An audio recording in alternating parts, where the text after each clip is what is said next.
திருப்பூர் பெருமாநல்லூர் அருகே முட்டிக்காலன்பதி கிராமத்தில் குட்டை நிரம்பி மழைநீர் வெளியேறியதில் வீடுகள் பாதிப்படைந்த மக்களுக்கு அரசு சார்பில் அரிசி, வேஷ்டி, சேலை உள்ளிட்ட நிவாரணப் பொருட்கள் வழங்கப்பட்டது.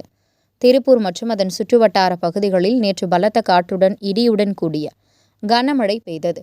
இதில் திருப்பூர் பெருமாநல்லூர் அருகே உள்ள முட்டிக்காலன்பதி, பட்டம்பாளையம் உள்ளிட்ட கிராமங்களில் கனமழை காரணமாக குட்டைகள் நிரம்பி மழைநீர் வெளியேறியது. வீடுகள், விளைநிலங்களில் மழை வெள்ளம் புகுந்ததில் பாதிப்பு ஏற்பட்டது. இதில் முட்டிக்காலன்பதி கிராமத்தில் குட்டை நிரம்பி மழை வெள்ளம் வெளியேறியது. பாலத்தில் அரிப்பு ஏற்பட்டு உடைந்தது. மேலும் மின்கம்பமும் சாய்ந்ததில் மின்சாரம் தடைப்பட்டுள்ளது.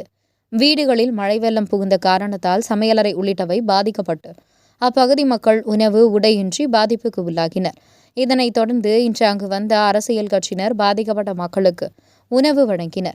அதனைத் தொடர்ந்து வந்த வருவாய்த்துறை ஊழியர்கள் பாதிப்படைந்த மக்களுக்கு அரிசி, பருப்பு, உடை உள்ளிட்ட அத்தியாவசிய பொருட்களை வழங்கினர்.